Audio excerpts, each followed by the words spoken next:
Movie शुरू होती है और हम देखते हैं एक सुंदर आइलैंड को जिसके अंदर एक घना जंगल होता है। जंगल के अंदर एक ग्राउंड पर फ्लैश के पीसेस पड़े होते हैं और एक कटा हुआ पैर भी रहता है जिसके अंदर फीट ही नहीं थे। जंगल के अंदर एक रोड भी थी जिसके ऊपर से एक पुलिस की कार आ रही थी। अब वो कार सामने आकर रुकती है और उसमें से एक डरी हुई लेडी बाहर आती है जिसने अपने हाथ में एक गन रखी हुई थी। लेडी गन को लेकर इधर उधर छानबीन करती है और उसे एक आदमी बेहोश दिखता है। उस आदमी के लिप्स को किसी ने सुई धागे से सिल दिया था विच वॉज वेरी हॉरिबल। अब वो लेडी हाथ में गन लेकर उसकी तरफ बढ़ने लगती है और फिर हमें गोली चलने की आवाज सुनाई देती है। आगे वो लेडी वापस पुलिस वाली कार में बैठ जाती है और उसको ड्राइव करते हुए वहां से चली जाती है। खैर इस लेडी का नाम जेड होता है जो कि हमारी मूवी की प्रोटैगनिस्ट यानी कि मेन कैरेक्टर है और वो अपने बॉयफ्रेंड टोबी और उसके फ्रेंड्स के साथ में कोस्टा रिका के जंगलों में पार्टी करने आई थी। उसके दोस्त रिच प्ले बॉयज होते हैं और वो जेड को एकदम पसंद नहीं करते थे, ना ही जेड उनको पसंद किया करती थी। इवन उसका बॉयफ्रेंड टोबी भी उससे प्यार नहीं करता था और वो उस पर चीट कर रहा था। यहाँ टोबी जेड और अपने दोस्तों के साथ में एक आइसोलेटेड रिजॉर्ट में रुका हुआ था। ऐसे ही एक समय उनके फ्रेंड्स रिजॉर्ट के पूल में पार्टी कर रहे थे और अंदर रूम में टोबी और जेड के बीच में फाइट हो जाती है। जेड टोबी से गुस्से में रहती है क्योंकि वो टोबी को किसी और लड़की को किस करते हुए देख लेती है, जिसके साथ साथ टोबी 2 दिन से नशे भी कर रहा था। आगे जेड ये भी कहती है कि टोबी का फ्रेंड मार्क जेड के साथ बहुत गंदी बातें करता है, जिसके बाद में वहां से जाने की बात करती है। अब जाने के लिए वो टोबी से पैसे मांगती है लेकिन टोबी उसको ये कहता है कि वो उसको पैसे नहीं चुका सकती और वो पैसे उसको नहीं देता। इतना कहने के बाद में टोबी वहां से चला जाता है और हमें कुछ अजीब से क्रीचर का हाथ दिखाई देता है। उस क्रीचर के हाथ का शेप ह्यूमन जैसा ही होता है पर उसकी स्किन का जो टेक्सचर होता है ना वो जंगल के पेड़ों जैसा था। अब इस हादसे से जेड बहुत ही ज्यादा डिप्रेस्ड हो जाती है, जिसके बाद में वो अपने पर्स में कुछ रखे हुए पिल्स को खा लेती है और रिजॉर्ट की बालकनी की तरफ चली जाती है। तभी नीचे के पूल के पास में कोई इंजर्ड हो जाता है और सभी लोग उसको चेक करने जाते हैं। उसका पैर बहुत बुरी तरह से कटा हुआ होता है जिसको देखकर ऐसा लग रहा था कि किसी ने पूरा फ्लैश ही नोच लिया हो। जेड ये सब कुछ देख तो लेती है लेकिन वो बिना कुछ रिएक्ट किए हुए टब में नहाने चली जाती है। उसको नहाते वक्त कुछ विजन्स आते हैं कि टोबी किसी लड़की को पूल में किस कर रहा है। जेड ये सब इग्नोर करने की कोशिश करती है लेकिन वो बहुत ही ज्यादा डिस्टर्ब रहती है। नीचे पूल में टोबी के सारे फ्रेंड्स मस्ती कर रहे थे और जेड नहाकर रेडी होकर बेड पर लेट जाती है क्योंकि जेड को धीरे धीरे वियर्ड फील होने लगता है। असल में जेड यहाँ पर most of the things hallucinate कर रही होती है और वो रियल नहीं थे। इस मूवी में जो कुछ भी हुआ है वो पूरी तरह से जेड का इमेजिनेशन होता है। अब आगे हम देखते हैं कि मार्क और उनके ग्रुप को एक बंदा डार्सी और उसी इंजर्ड इंसान को एम्बुलेंस में बुलाकर हॉस्पिटल ले जाने की बात करते हैं और डार्सी एम्बुलेंस को कॉल भी कर देता है। तभी हम देखते हैं कि जंगल के अंदर एक कपल माइक और तानिया की गाड़ी खराब हो जाती है, जिसके बाद में माइक अपने कार का टायर बदल रहा था। तानिया टोबी की ही पार्टी में जाने के लिए वहां पर आई थी और उसका बॉयफ्रेंड माइक यहाँ पर आने में उतना इंटरेस्टेड नहीं था। अब गाड़ी ठीक करते करते माइक और तानिया में बहस हो जाती है क्योंकि तानिया ने उसके फोन में कुछ चैट्स पढ़ लिए थे जिसमें डार्सी और उसके पार्टनर का मजाक उड़ाया गया था। तानिया गुस्सा होकर माइक को इस बात पर भी टॉन्ट मारती है कि वो लिविंग के लिए दूसरों की कार की विंडो क्लीन करता है, जिस पर माइक ये बोलता है कि वो ऐसे ही किसी भी विंडो को क्लीन नहीं करता, उसका क्लीनिंग का ही बिजनेस है जिसमें उसका 50% शेयर है। इस बात से चिढ़कर माइक भी उसका मजाक उड़ा देता है कि वो बस इंस्टाग्राम पे शो ऑफ करने वाली एक बेवकूफ लड़की है और उसका दिमाग खराब है। अब इसके बाद में हम जेड को फिर से बाथटब में देखते हैं जहाँ पर ऑल ऑफ अ सडन उसके सामने उसके फादर आ जाते हैं और ये सब ऑब्वियसली उसके हेलुसिनेशंस थे। जेड की इमेजिनेशन में उसके फादर उससे बात करते हैं और उसको रैंडमली डिमोरलाइज करने लगते हैं। उसके फादर ये कहते हैं कि वो कभी ठीक नहीं हो सकती और चूहे की तरह आवाज निकाल कर मदद की भीख मांग रही है। इसके साथ साथ वो उसे किसी चीज के लिए कॉन्स्टेंटली एक्यूज भी करते हैं और तब तक टोबी भी नीचे आ गया होता है। फिर रिजॉर्ट के बाहर टोबी और उसका बड़ा भाई वेस्ली जंगल में घूमने जाते हैं और वेस्ली उससे जेड के बारे में पूछता है। टोबी बताता है कि उसका कुछ ठीक नहीं चल रहा और वो जेड को कुछ भी नहीं देना चाहता। इसी बीच जंगल में हमें फिर से वही इंसान जैसे शेफ वाला फॉरेस्ट मॉन्स्टर दिखता है। वो चुपके चुपके टोबी और वेस्ली का पीछा लाने लगता है। मॉन्स्टर से पूरी तरह अनअवेयर होकर टोबी और वेस्ली रिलेशनशिप के बारे में बात करने लगते हैं, जहाँ पर वेस्ली उसे प्ले बॉय वाला लाइफस्टाइल अडेप्ट करने को कहता है लेकिन टोबी उसे से एग्री करता है। अब आगे टोबी को चलते चलते सुसु आने लगती है और वो दूर जाकर हल्का होने लगता है। अब ये करते हुए वो उस मॉन्स्टर को हल्का सा देख लेता है और वेस्ली से पूछता है कि उसने वहाँ पर कुछ देखा है क्या, लेकिन वेस्ली को वहाँ पर कुछ भी दिखाई नहीं देता और वो कहता है कि वहाँ पर तो कोई भी नहीं है, तुम्हें वहम हुआ होगा। टोबी और वेस्ली वहाँ से जाने लगते हैं और वो मॉन्स्टर उन्हें जाते हुए देखता है और उनका पीछा छोड़ देता है। फिर माइक और तानिया अपनी कार से दूर हो जाते हैं क्योंकि वो ठीक नहीं हो रही थी और वो लोग पैदल ही रिजॉर्ट की तरफ जाने वाले होते हैं। तभी माइक तानिया को रिजॉर्ट की तरफ भेज देता है और वो कुछ भूलने का बहाना करके वापस कार की तरफ जाने लगता है।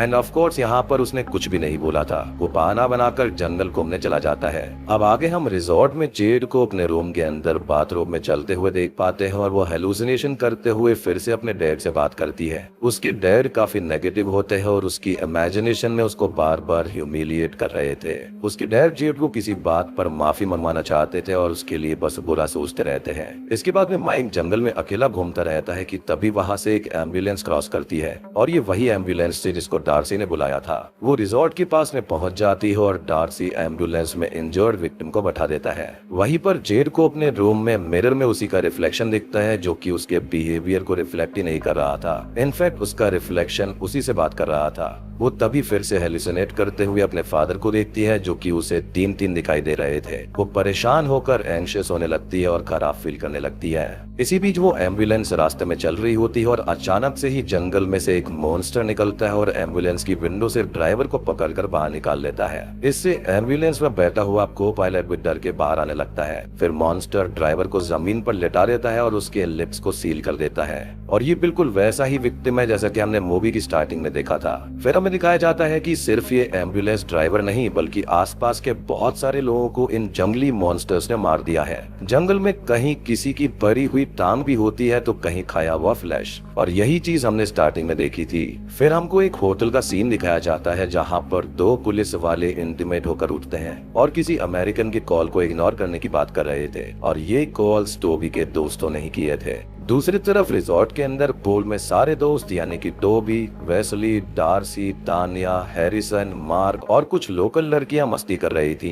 वेस्ली उनको बताता है कि कैसे उसके छोटे भाई टोबी ने अपनी गर्लफ्रेंड को पैसा नहीं दिया और पैदल जाने को ही वहां से कह दिया। सब जेड का बहुत मजाक उड़ाते हैं और जेड ऊपर रूम में अपने पापा के साथ सब कुछ सुन रही होती है। इन सबके बीच में फॉरेस्ट मॉन्स्टर भी वहीं पर चुपके से सबको देख रहा होता है। अब ऊपर जेड के फादर उसे टोबी के अगेंस्ट भड़काने लगते हैं और उनकी रिलेशनशिप को और भी ज्यादा खराब करने की कोशिश करते हैं। उसके फादर उसे किसी चीज के लिए बार बार ब्लेम कर रहे थे, जिस पर जेड ये कहती है कि आप मुझे अपनी कमियां गिनाकर डराने की कोशिश कर रहे हैं लेकिन मुझे कोई भी फर्क नहीं पड़ता।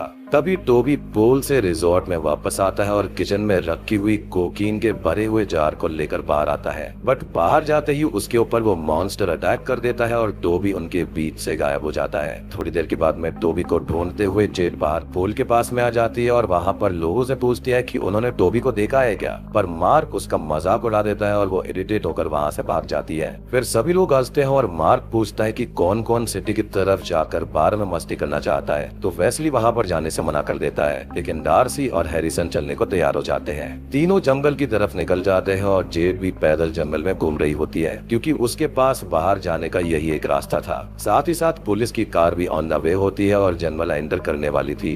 अब मार्क, हैरिसन और डार्सी अपनी बात करते हुए जंगल में घूमते रहते हैं और इसी बीच वो मॉन्स्टर एक और लोबलाइट को मार देता है। फिर जंगल के अंदर एक मॉन्स्टर इन तीनों को भी देख लेता है और उनका पीछा करने लगता है। उधर जेड जंगल में रिजॉर्ट से दूर चलते हुए चली जाती है और उसे रास्ते में माइक मिलता है। वो माइक को इग्नोर करती है लेकिन माइक उसके साथ हेल्पफुल और अच्छा बिहेव करता है। इनफैक्ट उसे कार से एयरपोर्ट तक छोड़ने की बात भी करता है लेकिन जेड मना कर देती है। अब थोड़ी बात करने के बाद में वो माइक से ठीक से बिहेव करने लगती है और दोनों जंगल में साथ में वॉक करने लगते हैं। मार्क, डार्सी और हैरिसन उधर जंगल में एक मंकी को स्पॉट करते हैं और उसके साथ में खेल रहे होते हैं। तभी वहाँ पर एक और मॉन्स्टर रहता है जो कि चुपके से उनको देख लेता है और ये बहुत ही ज्यादा डरावना दिखता है। हैरिसन मेमोरीज के लिए मार्क और डार्सी का वीडियो बनाता है और उनको बताता है कि वो लोग इतने समय से एक दूसरे को जानते हैं और अब अच्छे दोस्त भी बन गए हैं। तभी मार्क मॉन्स्टर को देख लेता है और कहता है कि वो क्या था। मॉन्स्टर तुरंत ही वहाँ पर छुप जाता है। हैरिसन डर के बोलता है कि अब उनको वापस चलना चाहिए लेकिन मार्क और डार्सी पत्थर लेकर देखने जाते हैं कि उधर है क्या।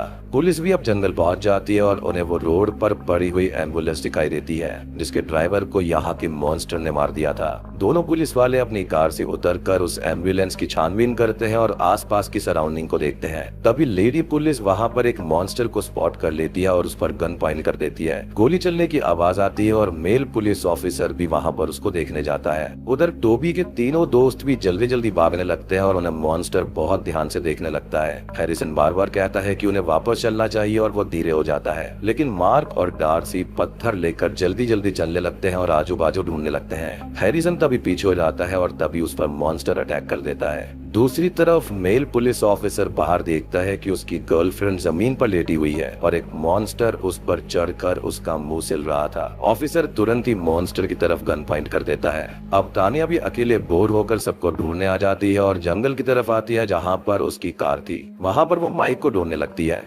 माइक अब जेड के साथ अभी भी वॉक कर रहा था और उन्हें भी एक मॉन्स्टर ने देख लिया था। जेड उसको बताती है कि उसे ऐसा लगता है कि उसने 12 साल की उम्र में अपने पापा का मर्डर कर दिया था। अब माइक उसको ये समझाता है कि उसे खुद को माफ कर देना चाहिए क्योंकि उस टाइम वो बहुत छोटी बच्ची थी। मार्क और डार्सी भी नोटिस कर लेते हैं कि हैरिसन उनके साथ में नहीं है और वो उसको ढूंढने लगते हैं। फिर एक गोली चलने की आवाज आती है जो कि उसी पुलिस वाले ने अपनी गर्लफ्रेंड को बचाने के लिए चलाई थी।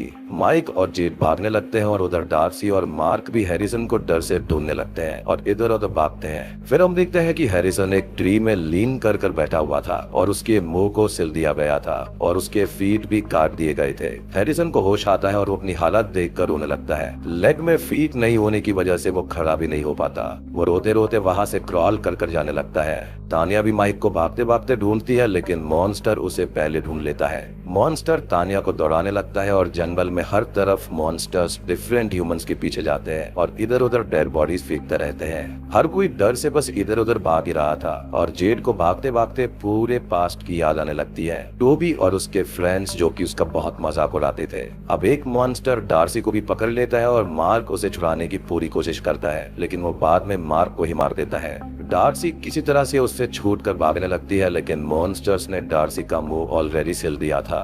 आखिर में मॉन्स्टर जेड और माइक पर भी अटैक कर देता है। माइक को जेड किसी तरह से छुड़ाती है और दोनों बहुत जोर से भागने लगते हैं। भागते भागते उन्हें रास्ते में डार्सी भी भागती हुई मिलती है जिसका मुंह सिला हुआ था। अब ये तीनों ही एम्बुलेंस और पुलिस कार के पास पहुंच जाते हैं। वहीं साइड में हैरिसन भी रोड पे पड़ा हुआ था और दर्द से बहुत ज्यादा कर्रा रहा था। वो लोग हैरिसन को उठाकर एम्बुलेंस में रखते हैं और डार्सी एम्बुलेंस लेकर निकल जाता है। माइक और जेड वहीं पुलिस वाली कार में बैठते हैं और वहां से निकलने लगते हैं। थोड़ी देर के बाद में पुलिस कार के सामने एक मॉन्स्टर आ जाता है तो माइक स्पीड बढ़ाकर मॉन्स्टर के ऊपर कार चढ़ा देता है। उसके बाद भी गुस्से में माइक गन निकालता है और मॉन्स्टर को गोली मारने के लिए कार से उतरता है। जेड उसको रोकती है लेकिन माइक उतरकर मॉन्स्टर के पास में जाता है और वहां से गायब हो जाता है। अब जेड यहाँ पर शॉक में बाहर देखने जाती है तो उस मॉन्स्टर ने माइक के पैरों के अंदर नट घुसाकर उसको गिरा दिया था। मॉन्स्टर जेड को देखकर उसके भी पीछे भागने लगता है। अब वो भागते भागते एक लोकल घर के अंदर घुस जाती है जहाँ पर उसके पापा उसको हॉन्ट करते हैं और उसके फादर उसको अपने पास बातें करने के लिए बुलाते हैं और उससे मैनिपुलेटिव बातें करने लगते हैं। उसके फादर ही कहते हैं कि उसे माफी मांगनी चाहिए।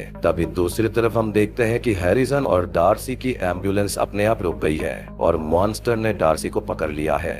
हैरिसन पीछे की तरफ नीचे में छुपा हुआ था और मॉन्स्टर की नजर में आने से बच जाता है। उधर जेड के फादर उसको बताते हैं कि उसने बचपन में कैसे अपनी मम्मी की हेल्प करी थी अपने फादर का मर्डर करने में। उनकी बात से हमको पता चल जाता है कि जेड के फादर को उनकी वाइफ ने इंजन ऑन करके गैराज में बंद कर दिया था जिससे सफोकेट होकर वो मारे गए थे। जेड ये सब देख रही थी और उसे पता था कि वो मर जाएंगे लेकिन वो फिर भी कुछ नहीं कर सकी, इसलिए वो खुद को अपने फादर की मौत का जिम्मेदार मानती थी। अब जेड के फादर उसको डराकर वहां से चले जाते हैं और उस घर के अंदर मॉन्स्टर अंदर आने लगते हैं। जेड अब मॉन्स्टर पर अटैक करती है और एक बड़ी सी रॉड से उस पर हमला करती है जिससे कि वो मारा जाता है और नीचे गिर जाता है। जेड वहां से तुरंत अपने पुलिस वाली गाड़ी की तरफ भागती है। अब गाड़ी की तरफ एक और मॉन्स्टर जेड का पीछा करता है और जेड उसे गन से मारकर कार में जल्दी से बैठ जाती है और भागती है। आगे जेड को रास्ते में सामने वही एम्बुलेंस दिखाई देती है जिसके अंदर डार्सी और हैरिसन थे। वो अपनी कार को रोकती है और एम्बुलेंस के पास में जाती है और वहाँ पर हैरिसन बहुत ही ज्यादा इंजर्ड पड़ा हुआ था। जेड वहाँ से जाने लगती है लेकिन हैरिसन उसको रोक लेता है और उसके हाथ में गन की तरफ इशारा करता है। हैरिसन उसको खुद को मारने के लिए बोल रहा था और इस दर्द से आजादी दिलवाने को बोल रहा था और जेड ऐसा ही करती है। वो नर्वस होकर हैरिसन की तरफ गन पॉइंट करके गोली मार देती है और वहाँ से चली जाती है। और दोस्तों ये वही सीन था जो कि हमने मूवी की एकदम स्टार्टिंग में देखा था। जेड अब कार चलाते हुए दूर निकल जाती है और अपने सारे बुरे थॉट्स को दिमाग से बाहर निकाल लेती है। जेड अब फ्री होकर वहाँ से दूर जाती है। ये मूवी यहीं पर खत्म हो जाती है। और दोस्तों डीप डाउन हम सभी ने कभी ना कभी ऐसा जरूर सोचा होगा कि ये दुनिया खत्म हो जाए या फिर यहाँ पर एपोकलिप्स आ जाए जिसमें सारे के सारे बुरे लोग मारे जाएं और सिर्फ वो बचे जिनको हम चाहते हैं। ये मूवी उसी बात की रिप्रेजेंटेशन है। जेड की लाइफ में जो नेगेटिविटी थी वो टोबी के फ्रेंड्स की वजह से थी और ये मूवी जेड की हेलुसिनेशन में ही थी जिसके अंदर उसने सभी अनवांटेड पीपल को मरवा दिया।